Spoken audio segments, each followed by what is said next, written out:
Techno Hollywood. You can convert 48 to 40, 44 to 48 easy. You can if you don't care about drift. What's drift? Sample rate drift. This is such a producer way of thinking. Yeah. I'm the one who has to stress. The engineer has to stress about the producer coming with mismatched files. It'll be fine. I've never used the backup audio. We'll figure it out. I'm recording backup audio. It all means it's time for us to be in the same room again. And I'm finally get back here. Leave your life in Berlin and get to the real society. Kahuna Burger. You got fast food. We'll fatten you up. We'll get the rest fat going. We'll get the hip gold. You can be on the workout. I want to be members of that place, the German gym with the weird people. The Heimat, the Heimat. I need a Heimat membership. Yeah, a Heimat coffee cup if they got them. Yeah, we can make it happen. Brought to you by Heimat? No, I'm sponsored by Heimat. No, but I'm working on something. Maybe in May already. In the next couple of weeks, I'll know more. Like if I can maybe sneak out of Berlin, because as you can see, the weather, it's still winter here in a way. There's still no spring. It's still cold and gray. It's weird. Like I think it's just. Anyways, weather is just a sad. You just take a walk by the Brandenburg Gate and you're all sad and just get a coffee. Yeah, I took a walk the other day and I was like, ugh. This is kind of weird here. Anyway, so what happened in the last week is we had a few meetings. I think one of the meetings was quite interesting because we actually talked. We went to with Joplin. I can't name the agency. Whatever. We went to like a brand, or almost like a model agency. But of course, model agencies nowadays they also want to. They're turning into because there's no classic models anymore. It's all like influencers in the end, or it's talent they call it now, right? Yeah. So basically they're all looking for people that don't just look good. That's sort of a predisposition, but you need to have some sort of additional skill, be it a talent, you need to juggle or something. I don't know, or be an actress or singer or something, because that's what brands want nowadays, you know? It's like what Drake said. Drake's like, yeah, you're not a model if you haven't been in Vogue. Yeah, exactly. Yeah, but even Vogue is now looking for models that also have an additional thing, apparently. You know, so like a lot of model agencies. I think I'm not into modeling business, but obviously I feel like they also need to reevaluate their business model. Literally. I could see you as a model. You could do like a Kith campaign, like Seinfeld, just like cool '90s. Did you ever see his Kith? Seinfeld's Kith campaign? No, what's that? Do you know Kith, the brand? No, what's that? It's like the most popular streetwear brand. They take the best of the '90s and make it even better. Like it's hard to explain. Like KITH or what? KITH.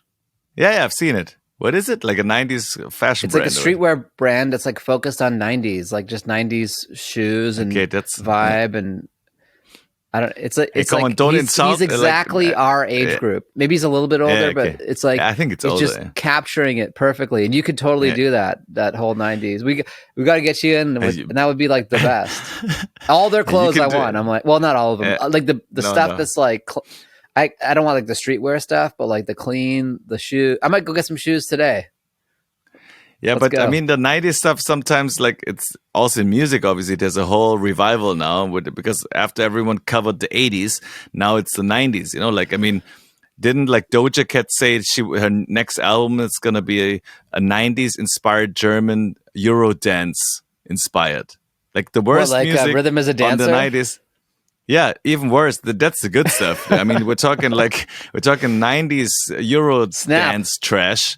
No, Snap is cool. That's considered the coolest, like rhythm dance. But there's other stuff like Are they German? What are they called? Snap is German. Yeah, of course. Okay, you don't know the Snap story, obviously.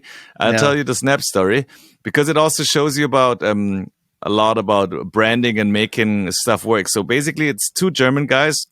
One is German Italian, but basically, I believe they're both born and raised in Germany, out of Frankfurt, or close down in the south. And because they did they pioneered dance music, and they did and a lot of stuff was coming from the UK and a little bit from the US, obviously. And they had access to Americans because of the military barracks, like me in Stuttgart, you know. So they found this rapper and some singers, all like black singers and rappers, and they said like, okay, let's start let's make some new dance, because dance music was still kind of new, like late 80s, beginning of 90s, house, techno, the beginnings. And they did a couple songs, and then they knew if they would just try to do it from Germany, it wouldn't work. So what they did is they printed up, that's how the story goes at least, they did like white labels from vinyl and put like a UK number or said something from England. So they basically faked the whole thing. Then they got it to England somehow, sent it to some record stores back then into England.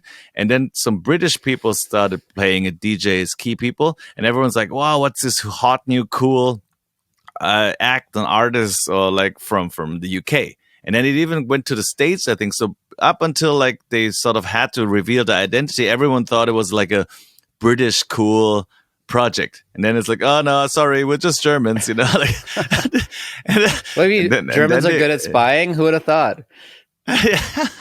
So basically they gamed the system and they made it sound very cool, because I think it was a clever move, because after that they just had massive hits. I mean, The Power basically was their first breakthrough hit. I remember being like really young in a club and hearing it, and the DJ, I think he played it 8 times because it was so, everyone wanted to hear it again. Like imagine being in a club and listening to a song 8 times in the same night, because it was so like, revolutionary. Z95.3. I mean, they couldn't stop playing Rhythm as a Dancer. Yeah, but this was from the second album or the third album. Oh, really? Like The Power was the first one. And we're talking 92 now or something, or 91, I can't remember.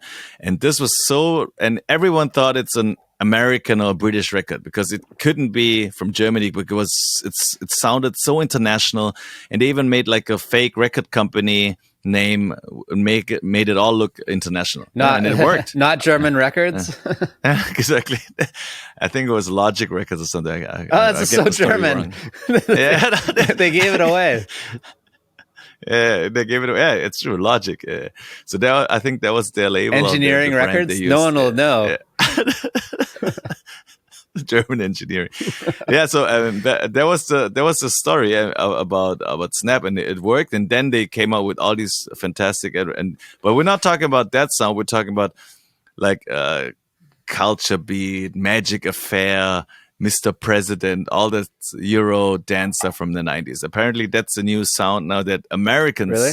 Cool about R&B, hip hop, and want to cover now and make it their thing, because it stands for the 90s. Just go type in 90s dance, Euro dance, and you have all the records I grew up with. So I never thought that this could be a thing that people want. All the stuff you've been trying to run away from is exactly. Back. It's all coming back, and it's gonna hit. You big can't in the hide States from your again. past, Ton. I know. Yeah, that's where. Yeah. So anyway, so back to the brand and model agency. So we went there, and then we talked that they're interested in also representing Joplin for some like brand collaborations or something, like, because it's always about like diversifying the brand and making the brand grow organically, right? And I mean, we talked about our approach generally, and I think it's very interesting. Like you use the same strategy like you would use for music, like you start out like we talked about as a newcomer, not so much in the middle and also not so much in the mainstream or where it's so busy and crowded. You try to musically be a little bit on the outer edges, try something a little bit like your positioning a little bit sharper and everything. And the same you would do like with brands. So you would like one of the strategies could be like you sit down and say, okay, what brands does an artist really like and what do they work with? Yeah. Like being like a female singer, obviously you're thinking about fashion or like makeup or even like other brands, right? And then you look at the things like what in this world is not so mainstream, a little bit more cutting edge.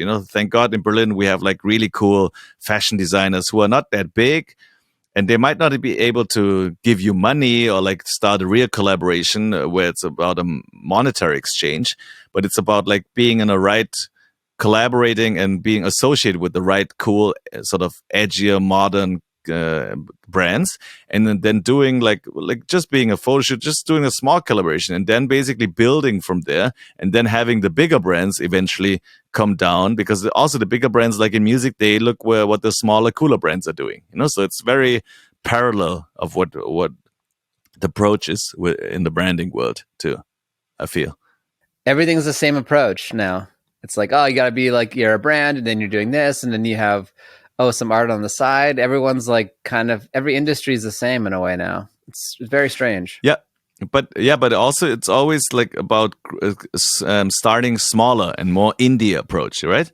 And then you build a relation with your fan and with your target audience there, and then you move into the middle slowly. Or sometimes you might not even have to move into the middle, right? If there's enough cool like other people on the outer edges, So that was kind of interesting to say. And then I think it also it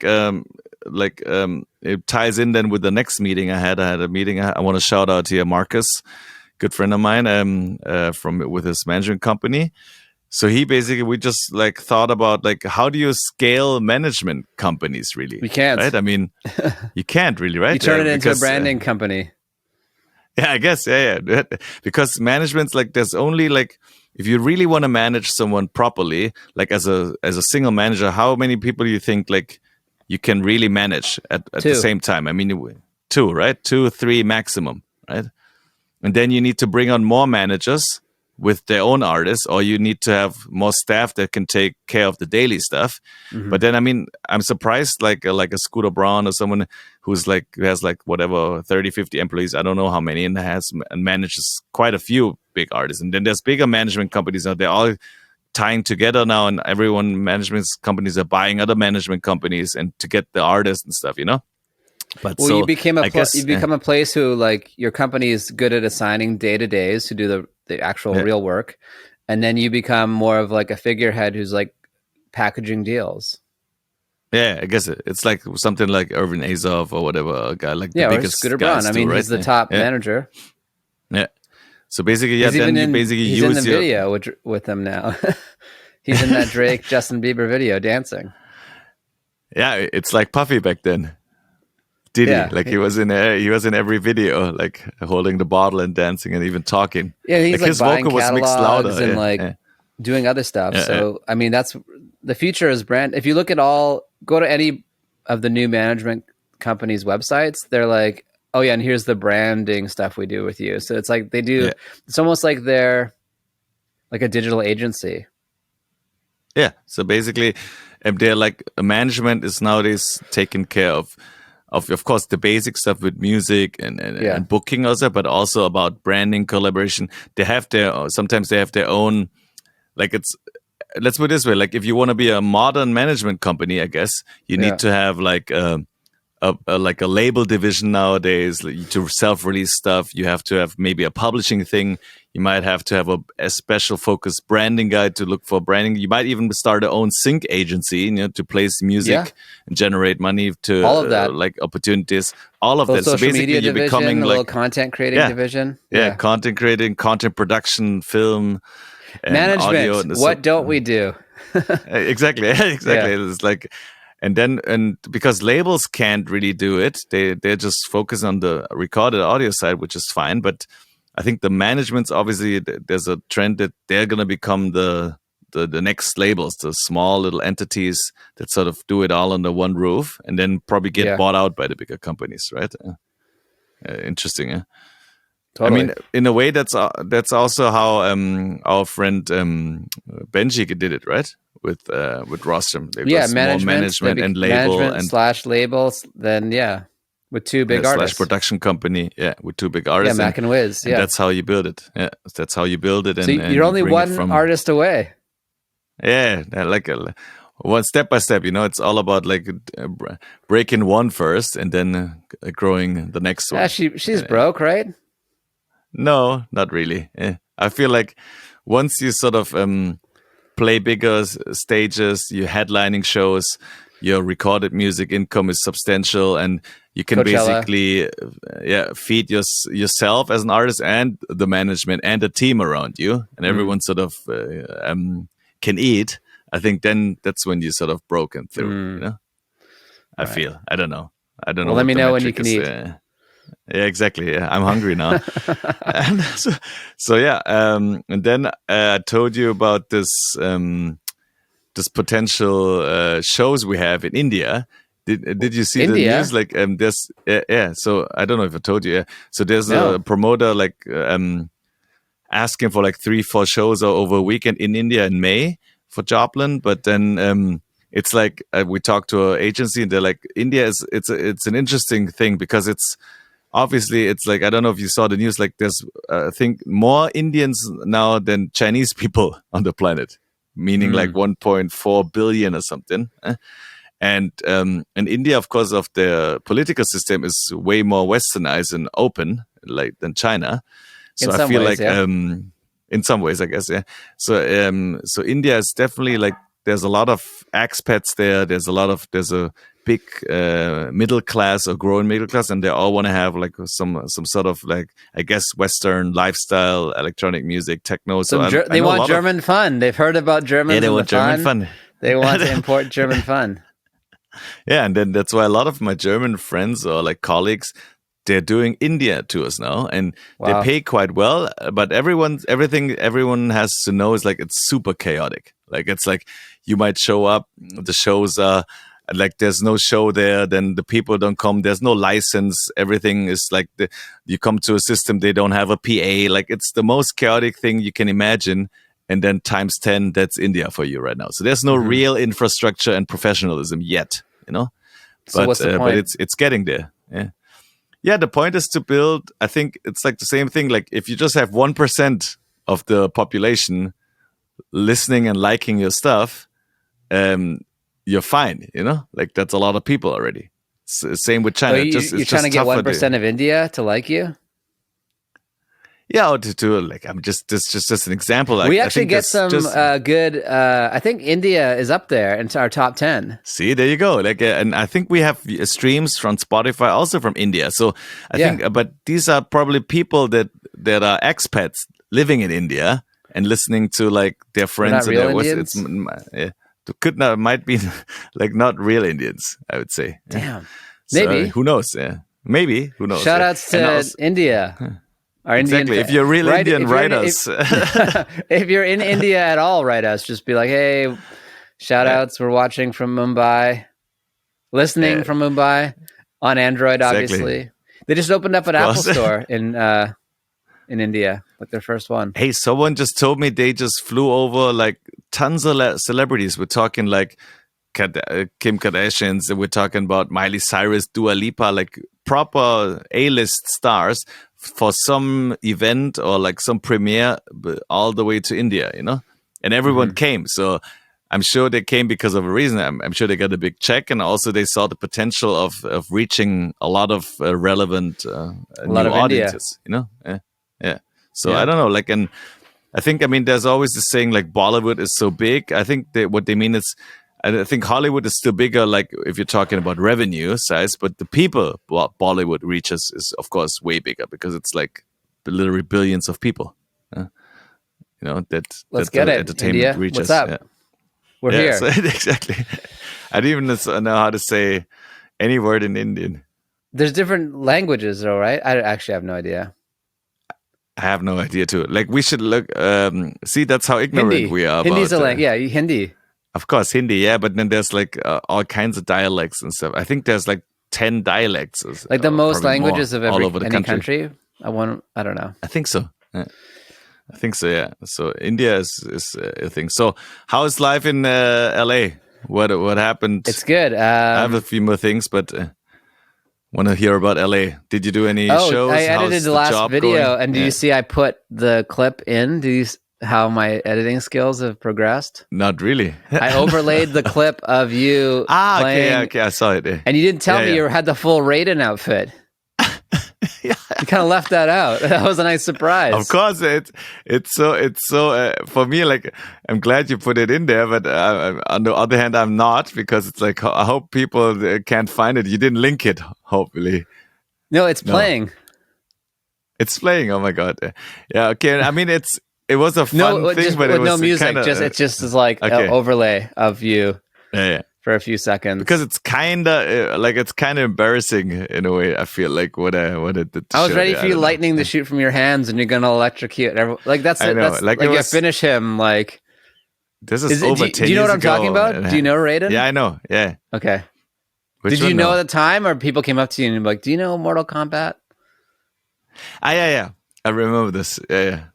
Because but what came first? Were you inspired by it, or was it like someone after was like, hey, you kind of look like Raiden? No, someone came after, and I was like, what? No, we just really thought about this. Yeah, I just thought about this thing because with the rice head and with the neon stuff, and it had a little bit of a Daft Punk look with the clothing and stuff. It was definitely like production. I know, yeah. I mean, this was all sponsored by a big alcohol brand. They put up a lot of money to sort of fly me around and then also perform in these stages because they had a thing called Hennessy Black. Yeah. And that's why I did the song, and that's why the whole thing happened, Talking about brand collaborations, I was young and I needed the money. Everyone who works with brands needs the money. You don't do it just because you're like, fine. Well, I guess we just dropped a bunch. Well, you're not doing it for fun. Yeah, but sometimes a brand is so cool, like that you want to associate with the brand, and the brand sort of, because the brand build up their own target audience, and it's like the upcoming Chi-Thanh Kith collab. Exactly. Contact us. No, but I mean, there's definitely. And he's Asian. His name's Ronnie. He's an Asian guy. Hey, there you go. You got to work this angle. Yeah. No, but it's sometimes brands are so different and cool and have like built up their own target audience that you wanna, as an artist, associate with them, and not with another brand. So it's like, I think that's why a lot of brands get away, like, these party brands I told you about, like they get away with paying the DJs or the artists next to nothing because the people actually want to play there because it's the coolest party, Like so the Super Bowl. basically. Yeah, I guess, or even like other parties where like the brand is bigger, like they can sell out a festival without announcing any headliners. So the festival brand itself is bigger than the individual sum. So that's why they can push down the prices for the artists. But they took a lot of money and effort. With, like Techno Hollywood for free? Like what are the ones? I guess I don't know from the top of my hand, but it could be like some music-driven, like tech companies that we want to reach, because we think like if we reach their audience can basically excel, for our personal business stuff, like it could help us there, so it's an indirect play almost. I guess like doing other people's podcasts is also something people do for free to get to the, for the exposure. Exactly. We're doing this it's like for a collaboration. Free, so it's all for free. It's all for free, basically, but it's building a brand in a way. Like we're trying to build our own brand with Techno Hollywood, and then we want to associate our brand to other brands. I think that's I mean, there's all the podcast brands. Like these are not free ones we would want to do, but like Athletic Greens is like a big one. The Manscaped. Yeah, I guess. You were joking. Like at some point, we're just gonna do we have Manscaped, like all the typical ones. But I feel like you want to reach like the blue other pill ones. Chew Viagra one. Sometimes when I hear people do these ads, I'm like, wow, and they're like big celebrities that do ads for like. I was like, wow, you came all this way to sell blue pills. It's very interesting. That's what I mean. Like maybe you just do it not to monetize on the podcast, but to basically reach more people and connect with other people, and which would then basically you start to build your other businesses around. I think I guess for us, it's a free guest. Like for us, it'd be more like guests. Like big guests would be better than like a brand, maybe. Yeah, or maybe Pioneer. That was pretty cool. Yeah. Talk to them. I don't even know if they know. I think I should tell them. You gotta come. You can't brand collab for free with like a brand that has a it's like a almost that's true. Publicly traded company. It has to be No, it has to be something like a cooler, smaller indie brand where you would do something for free. Yeah, like Kith. Anyways, yeah. Shout out. Then basically also like this week. So I have to give out a shout out to this dude also, Mr. Seb Gorky. Shout out to you. Like I just basically met this dude December through a mutual friend. Super young guy, very ambitious, very clever, very interesting, and he's just doing like like he's just a hustler. So he's organizing. He works for a big company, but he also does smaller stuff, and he like music business, and he does these dinners and connects people with other people, and I think that's great. And he does it because like he wants to connect people, and people are going to connect him. It's like a give and take. And he learned the more international approach. And I was a little bit, and he studied in London also a while, and so he's a little bit more international. Yeah, so he put up a dinner, and I sat next to it was like 8 or 10 people in a cool Italian restaurant, and I sat next to this guy, which I've of course heard a lot about. He still runs like an indie hip hop labels. Remind me a little bit of the story, of course, again of Rostrum. They did it for the love of music, right? And out of Stuttgart, and they just released records after records for years. We're talking 4 or 5 years, barely breaking even Agro with Berlin, some of the artists. Something else? No, they started really big. Something else called Chimperator out of Stuttgart. And basically, the story is always the same. I feel it's fascinating. It's like you do it for the love of the game, and then through some of your releases with some underground cool artists, the next generation of artists basically apply themselves. They send in demos, or you get introduced by the artist to a new artist. And they found this new artist, this one artist, this is now 10 years ago or something. And that artist just blew up. Like we're talking whatever, 10, 20 million, I don't know, that maybe not that many, but at least 10 million albums or something. So like it was ridiculously successful. Like number one records. It was the biggest thing. And it had on a mask, was like a mask, like a panda mask. Rapping in German, and the guy's called Crow, CRO, and it blew up so big. And then, of course, it was the whole label blew up. Then they also, he told the story. I mean, it's public knowledge. Basically, then, of course, if you're peaking so much, then you're like, okay, I'm gonna do like we're gonna start signing rock bands, pop bands. We're gonna do a booking division, a publishing. You like it's the same I did with Booyah, right? The people like you blow up so big, like you feel you want to do everything, and then of course that's a problem if you don't have the right people involved, right. And then you don't lose focus on your main core artist. You gotta go back to the beginning. They're still doing well. Do the thing that made you successful. Yeah, but that's so tough because then there's all these opportunities, and it's almost like you gotta basically. You're gonna be like you have to stay innovative and stay young, fresh, and it's like the innovator's dilemma, right? And cool, basically. But I mean, everyone. Have you read that book? I read a summary of it. That's one of the best books of all time. Yeah, I know. Yeah, I know. Yeah. I know the principles about it. But so that makes total sense of where you basically, if you don't keep like reinventing yourself or adapting, you're gonna be faded out in a way, right? So, it's so tough because you need to do it everything's gonna happen at the same time or happen for them. And now they had to, of course, downscale a little bit. There's some different relations now with the big artists. Of course, the artist then has their own agenda, blah blah blah.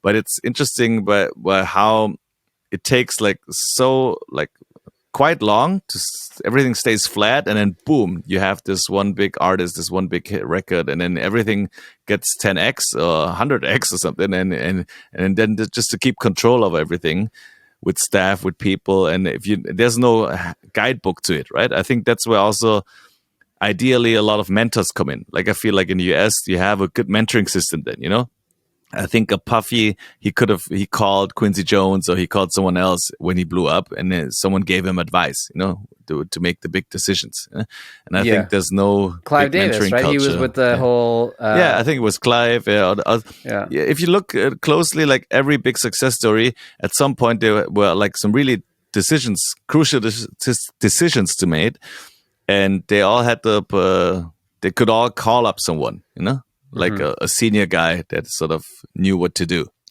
Someone who could help them kind of determine what's the next step. So basically that was interesting to hear that story. Are you wearing a jacket right now? From him. Yeah, a little bit of a vest. Like this is the sleeves go all the way down? No, this is it's open sleeves. Yeah, I'm having a hard. I want to talk to you about this. I'm having a hard time like with jackets and long sleeve. Like I can't find the right length. I feel like because I'm working out with the rest fat, I lift my arm. I'm careful with that with the German, but I lift my arm and like the sleeves, like I'm driving and like my sleeve is like halfway up my arm. I'm like, I can't, and then I'm like in between sizes. I don't even know what a proper sleeve length is. I've lost all concept of what clothing should fit. Like there's no, there's baggy, there's trick tight. Is always, no, the thing is like with sleeve, it's always like, if it's too long, you always put up, like with every shirt I wear, you always put up your sleeves, you know? And then you always have because I wear jewelry too, like you always have this one from here on, basically, it should be skin. So even if this is a short middle sleeve length, but even if it was a longer one, I would sort of roll it up. But you don't roll up a jacket. Fold it up. Yeah, sometimes. But you mean a dress jacket or like a jacket? Not like a suit jacket, just like any jacket you wear. You're in Germany. You must go cover those arms when you're out. Yeah. But the jacket sleeve is always a little longer, I feel, mine. And then mine is too short. Anyways, I got to figure this out. Yeah. It's really bothering me. Too short looks kind of weird. Like if a jacket too short looks weird. It looks weird. Yeah. You don't want to do that. And I go in to get a coffee and I'm like, I ask everyone, I'm like, hey, when I get my coffee, I'm like, how is my sleeve length? And they're like, what? I was like, yeah, the sleeves. Like, how does it look? And they're like, it's fine. I'm like, it's not fine. Be honest. And they're like, it's fine. I'm like, you don't get it. I'm gonna have to talk about this with Tan because you don't get it. Yeah.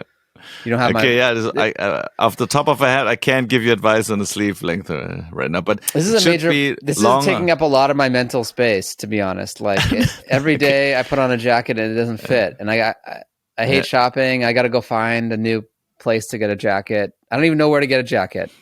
I'm gonna go to Kith.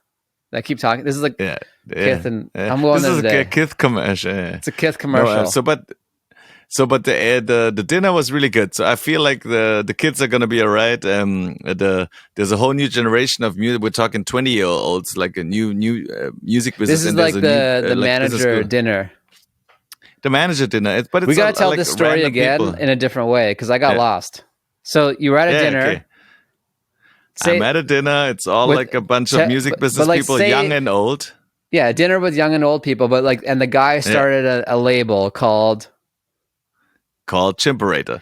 And he told us a story of Chimperator. And he told us a story about how did that take off? Yeah. I don't know, but it's one of the biggest hip hop labels in Germany for sure. And basically, and he told us a story about his superstar artist Crow, which was super interesting because like it has these effects of starting slow, starting very linear, and then having these moments, and the right artists coming to you, and right artists bring other right artists to you. I think that I like this concise version of the story. Yeah, you gotta lead with the facts. Boom, exactly, with the facts. And then at that same dinner, I met someone else. They work for Universal, and he's a tech data guy. In essence, he's almost like a hacker, like the way, but he's also a DJ, like a very versatile guy. And he told me basically. No, he was German Greek, I feel. Yeah. So what he's said, and that's also new, like everyone knows it's all data driven nowadays. So much is data driven, right? But the real reality is like, there's all these softwares now, like we talked about, is also like the A&Rs now with all the major labels, they get fed every morning from their own sort of AI in a way, but not AI. It's like basically guys like him putting all the data together of Spotify, YouTube, SoundCloud, everything that sort of has a different behavior, which has like a hit sign. They get it basically every morning in their inbox. So they only have to listen to like 10, 20 songs. That's still the human element to see like, okay, what's really good or not? Or what's the anomaly there? Like, is it actually a good song that just stands out that people listen to it way more? Just to go through the 100,000 songs that get released every day, That's like the AI so data driven. Sends an email saying, "Hey asshole, listen to this stuff. Is sign it really or good I will." Not, Yeah, exactly. Sign it or I will. Yeah. The computer's just gonna take over. Be like, I'm giving you the hits. I'm making the hits with Drake in the weekend. I'm sending you the email with the hits. It's like, we don't need you. This is over. I'm giving you the software. All the beats are digital. At some point, the computer's gonna be like, yeah, you're just in the way. Yeah, but I guess the only difference will be that if it's actually really good. like from a musical standpoint. It'll be amazing because the computer will decide how good it is. I guess, yeah. Anyway, so then he said like and the competing, it's crazy. He said like the same song will pop up. He says like he's pretty sure he doesn't know the competition, but he says like, let's say sometimes his algorithm works better. So maybe the song gets recommended to his A&Rs a day earlier, but then to like the Sony guy or the Warner guy or the BMG guy, so there's a little bit of an advantage there. So someone can reach out earlier to sign a hit from an unknown guy, but then it's like, the other company will reach out the day maximum later. That's the but no one's going to sign it. It's not like sign on this line today. They're going to think about it like that day. Exactly. So that's the thing. Anything. Yeah, it doesn't really mean anything because in the end, like the people will be like, okay, I'm going to think about it. And then the next day, like, the other label will call and then they will listen to everyone. So you still need human skills, artist-friendly skills to talk to the actual producer or like rights owner or label or like indie label, whatever. And even if they don't reach out, like, what would you do if you're a manager at Universal calls? You're like, all right, well, let me walk over to Sony and tell them what's going on. Yeah, exactly. Yeah, so, it's like it's all.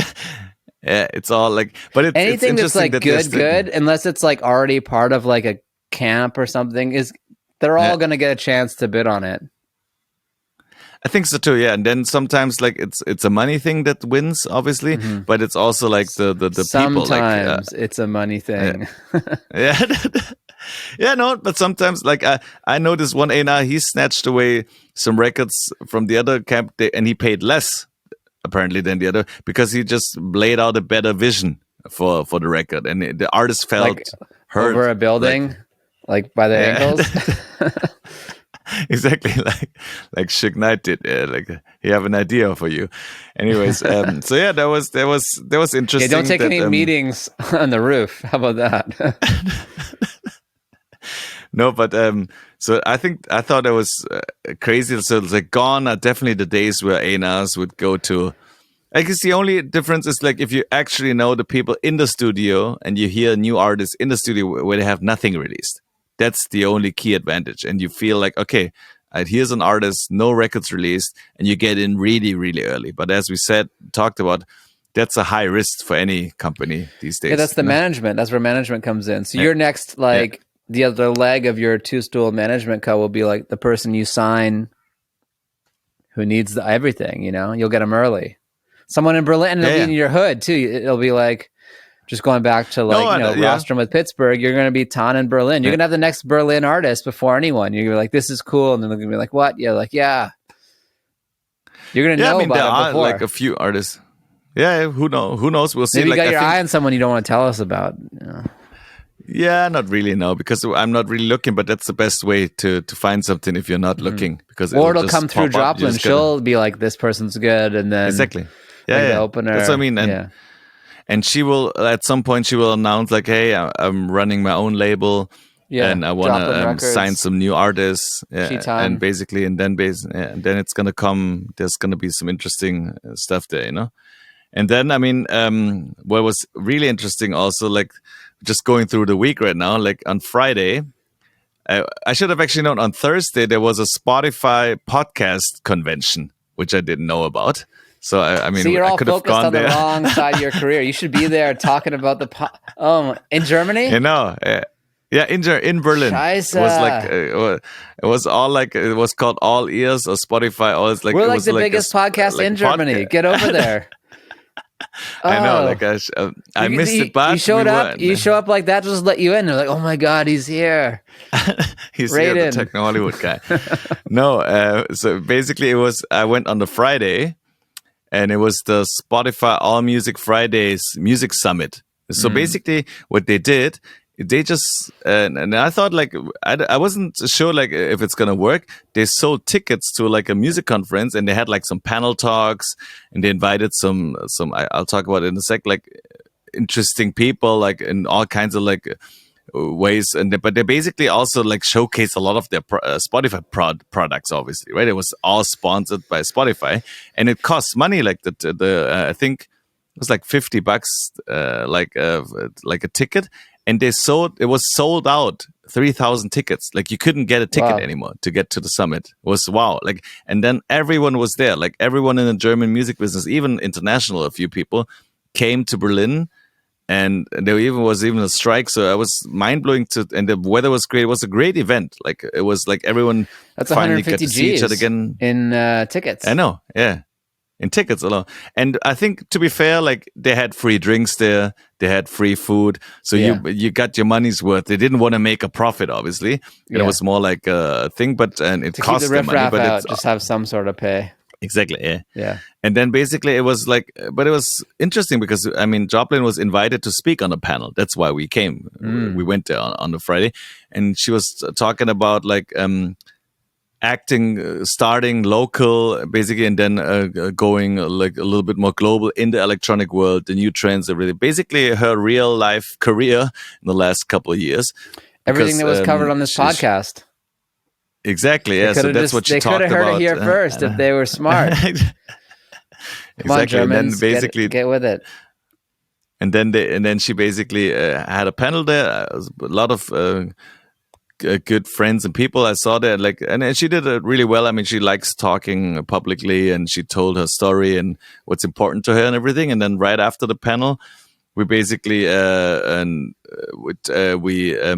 went on the plane and flew to London because she had a big show on London, the one I sent you about. Like, so she played for the first time at a place called Electric Brixton, and that's like a pretty legendary. It's not the Brixton Academy, that's even more legendary, but it's like I think there's, in a way, they look very similar. They could be related, but it's like I think a 1,500 to 2,000 cap room. Like, it's a beautiful theater. And it's like two sort of floors, you know, like a ground ballroom and like a little bit of upset, like a balcony.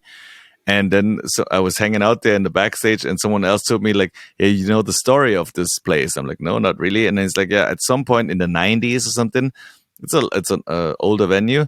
Like apparently it was called Brixton Fridge, and Brixton used to be like a pretty tough."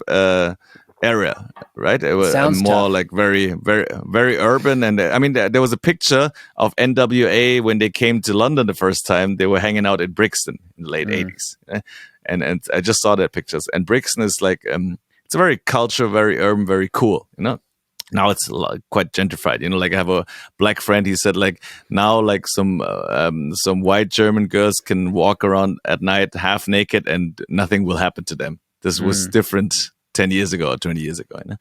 Anyways, and he said like the story goes like apparently the club was run, the Brixton Fridge, by a very unassuming security guy. So he was basically masking as a security dude in the downstairs, and he had like a general manager, like an official boss and everything. But the actual owner, the boss, where everything ran through, was the security guy. So he would have access to everything, and he would be the real boss in the back, but then he would like have all these puppets sort of employed to act out like the normal business, and he would be in the front. So, but he would be the security, and then he did some shady stuff, and then he went to jail and all that stuff. I don't know the full story, but I thought like as bouncers kind of do, cool, like, they go to jail.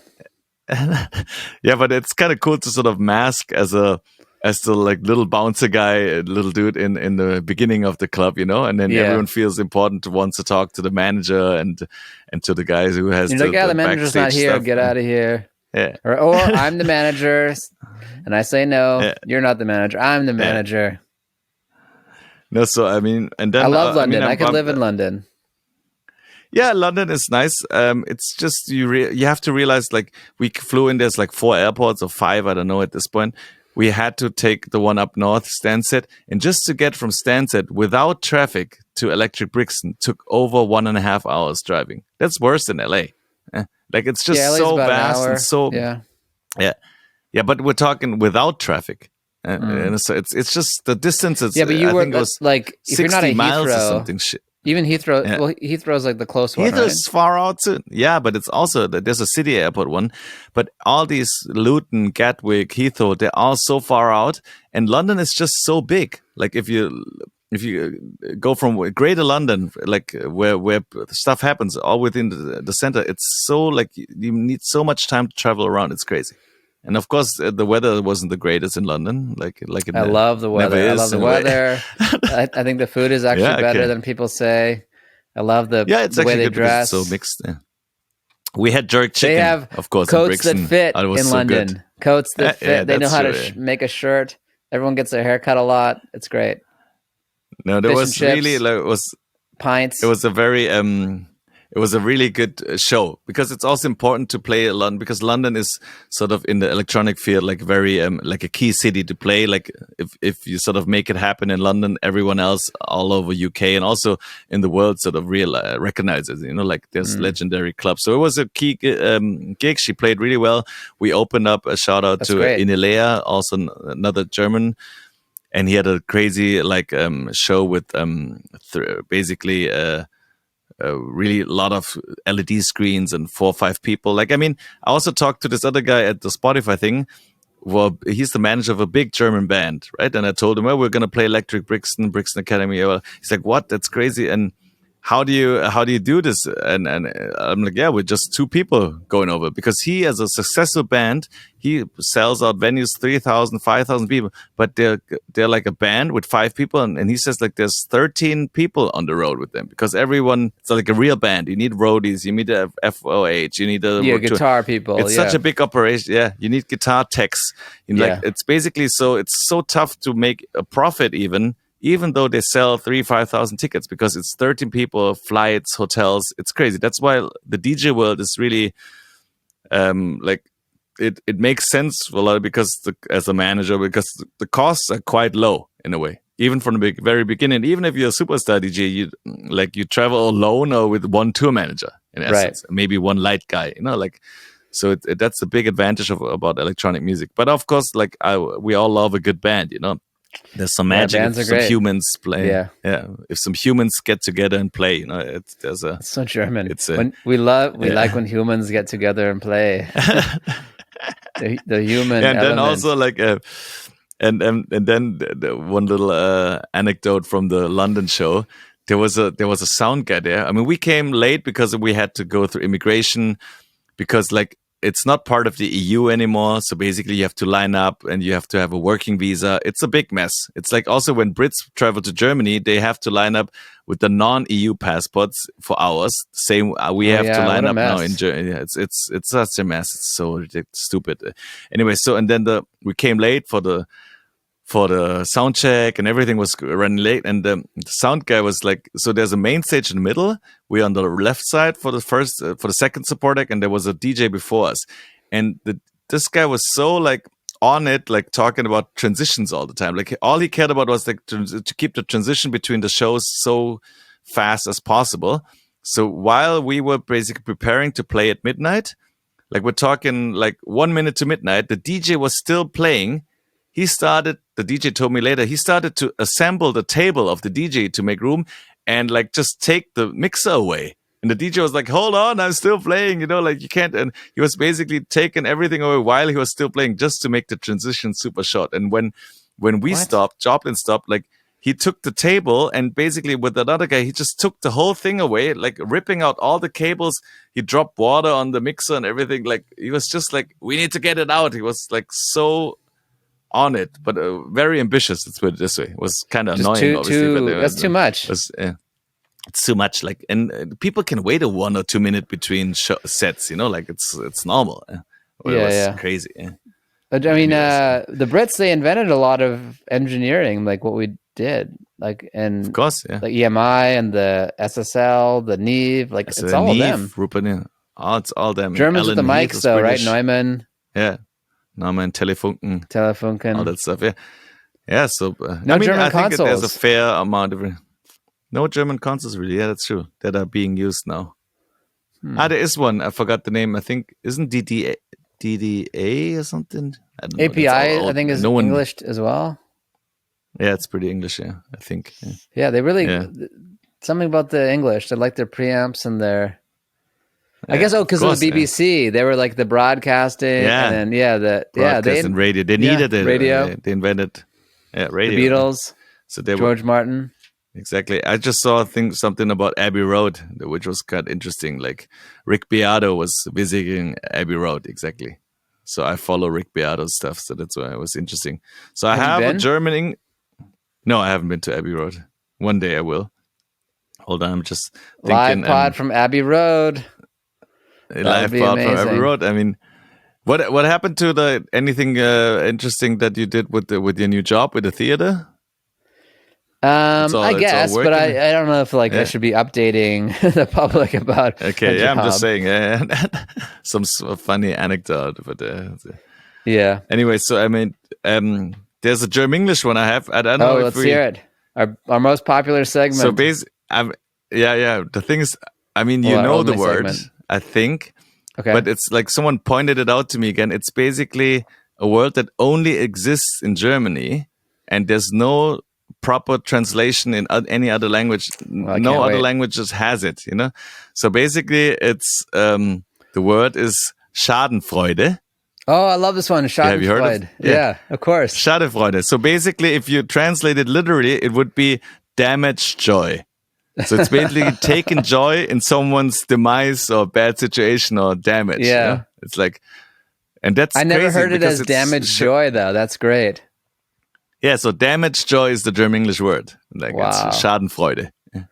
That's a big one. I mean, that's already such part of the lexicon. Like everyone knows Schadenfreude. So when you're happy when someone's going down. Yeah, exactly. You're celebrating their unhappiness. Yeah. Or they're like, that person deserved it. It's kind of weird, but it's a big German-English one. Yeah, that's like your most. It's like Mercedes, BMW, Porsche. After that, your biggest export is Schadenfreude. And there's one Fahrvergnügen. You know Fahrvergnügen, right? Because it was used in a car commercial with VW. That's like with the Volkswagen, right? Volkswagen, yeah, VW, yeah. What does it mean? It's basically Fahrvergnügen means driving joy. Fahren means like to drive. Like fahren on the Autobahn and drive, and Vergnügen means like pleasure, driving pleasure, joy, you know, driving Fig joy. Newton, Fahrvergnügen. Yeah. Sounds like Fig Newton. Fahrvergnügen. Fahrvergnügen. So driving joy. Yeah. So BMW was the ultimate driving machine, and Volkswagen's the driving joy. Driving joy, yeah. Basically, that's how it goes. I like it. And then, so this is two Germenglish, a double. I guess, yeah, but the Schadenfreude, the Schadenfreude is the one, yeah. All right, there's the clip. Yeah. Done. Good. And then one last thing I thought was interesting that I stumbled upon was, you know, we talk about like a lot of companies now, like they buy music rights and then they sort of catalogs, Hypnosis catalogs, or even like Universal buying Sting's catalog and all that stuff for hundreds of millions. So basically, I had a meeting in Miami with some, and he told me about it back then, but now it's official, so we can talk about it. So basically, even in the dance world now, like there's this one big dance label, which is the only independent dance label still existing globally, operating globally with hundreds of people of staff, called Armada Music, right? With from Armin van Buuren is involved. They're like big. It used to be more like a trance label, but Armada, they open offices in New York and everything. So they basically started a music investment fund to buy specifically dance music catalogs, which I found interesting. So basically they said, like, I think that they were approached, that's how the story goes, by investment, by banks to basically be bought out, right? And then they're like, why? No, we don't want to. There's like, yeah, but we can grow your catalog then, and you can still be part of it, but we want to own with, say, 50% or whatever. And they're like, yeah, but you don't know how to work with dance music. Yeah, but you guys do and stuff. And then they're like, okay, then it's sort of then why don't we do and start our investment fund ourselves? You know, we partner up with a bank or like get some money involved and then buy it like free, small little dance or even bigger ones. I mean, obviously we're not talking the catalogs as big as Sting or something, right? But I think the first one they bought was from Inner City. Inner City is Kevin Saunderson, and it's like the good life, good life, good life. You know, these songs, you know, Big Fun is a big record of him from the 90s dance records. And apparently some of these guys own their catalog and they bought the catalog, and they also know how to basically make that catalog, revive that catalog again, you know, get like remixers out there, like create real new additional value to the catalog and grow it, you know. That's so it smart makes total because sense they're in the scene. It's very smart. Yeah. I like exactly. it. They're in the scene. So basically, the people that sell their catalogs, you also want to sort of have your babies that you sell sort of in good hands, I guess. You know? So I guess like a dance producer from the 90s would rather sell it to a dance label and still get the big check, you know, because they're partnered with like some big funds or banks or whatever. But then also have some people that know the genre, basically. So it's not like an investment dude handling a rock catalog now, but it's a rock label backed by an investment company handling the rock catalog, you know. So there was a guy in the Rostrum Records building that we'd sublet to. I forgot his name, but he was always like, "Oh yeah," and this is like in 2013. He's like, "I bought this small dance record, like one record for like $1,000." He's like, "Every year it makes me like $3,000." And I was like, I always thought that was so cool. Okay. But he just bought like one record, like one like single. Okay, wow. Like he bought off the masters from just off some guy who was like, "Yeah, sure, we'll sell it." Yeah. But yeah, you just do that in the dance world. Just start accumulating. Like, I mean, obviously much bigger than that, but I'm sure there's people who'd want to sell. Yeah, maybe. Or maybe I mean, I'm sure like everyone knows. They're like, "Yeah, I'm not selling. Get out of here." Everyone knows now that catalog. If you have a hit and you own catalog, and you know you're gonna just wait. Some people are gonna approach you eventually. Yeah, but it's not more dance specific now. You know, which I thought was interesting, and I think it gives the whole catalog acquisition thing like more credibility. Like, and what if there's like a catalog that's like not being used well and that could have hits? Like you're talking about the like 90s stuff that was never released digitally, that just is just a mess. You clean it up and release it. Yeah, and that's what the dance world has a lot of that, because the dance world has maybe like a catalog of a label that had only one hit, but they had like 200 releases. Yeah. And then you dig into the catalogs, like, but this was from the same time. This has the same potential. Just back then, it didn't have the chance. Now we're going to clean it up, do some remixes, rework the thing again. So basically, Armada's now basically also getting current artists or remixers involved and to revive their old catalog. That's the whole game. So basically, you look at it's smart. like arbitrage, right? That's smart to look for some stuff. To see like, okay, there's some potential there that you can rework that's overlooked, you know, and especially in niches, in small genres. So I'm sure like there could be a rock catalog somewhere from some obscure Canadian rock label from the 90s, which has a potential cool band in there. But the thing is like 604, they have Nickelback. Maybe we could re-release them. Yeah, but the thing is with rock, it's not an active genre. Like dance is an active genre about like, it's about producers, it's about remixes, it's about you can sample old stuff into new stuff, you know, like it's a much more active modern genre, you know, anyway. I mean, there's a radio station that started out with rock, I just heard here in Berlin, like a very cool indie rock, and now they're turning into a dance station because they say like there's more potential globally with electronic dance music, and rock is kind of dead, you know. So it's kind of sad because I like that station, and if I wanted to listen to some indie cool rock stuff, this was the station. But now apparently they want to switch it into dance, electronic. So it's basically two genres now. It's hip hop and dance for new music. Because rock is is more like pop now. Yeah, exactly. Yeah, there's not a lot of rock bands, and they're not moving the culture. Yeah, they're not. There's no culture behind it. It's basically like, right now there's no culture behind it. Yeah, it's too many. It had too many years of manufactured rock that kind of like killed the culture of it. Killed the culture. Yeah. Same with electronic music. It had a lot of manufactured EDM stuff. Still has it, you know, but still there's an underlying culture that is large and big. And that's what happened with hip hop too. It became manufactured, and then it kind of dipped below. And now it's like a super popular subculture. Yeah, but that's the way it always goes, and it just goes in circles, history repeating, you know, like, and that's why, I mean, we've been in the game long enough to see the waves now, you know, like to see like it blow up and then get too generic and manufactured, and now it has to basically dip down again, and there's hopefully a new generation coming on. That same happened with dance music. Dance was dead forever, you know. Like now it's coming back again. I gotta see this live. I gotta see what this scene's about in Germany. I gotta come visit. Yeah, you will. Like in the summer, right? You might. Okay. You guys might I'll sneak down. out. Yeah. Perfect. Yeah. Cool. I'm going to the store. I got to Lufthansa to Berlin. So yeah, I think that was this is our app, man. All that we happened did we did it. This is we're over. sort of happened this week, and next week a guest, get that German comedian on, or Heidi Klum, one of the two. Yeah, I'm on it, and Heidi Klum and Urs Schachak. But also, I'm going to be in Munich, and I'm going to be in Ibiza next week for the Ibiza opening. There's the IMS, and there's all the big clubs opening. The whole season starts again. It's going to be... Take some video. I'm sure there's going to be some stories. Yeah. For sure. Like, I'm always taking videos. You got to take advantage of my video editing skills. I can put videos, stills, I'm going to... all types of stuff.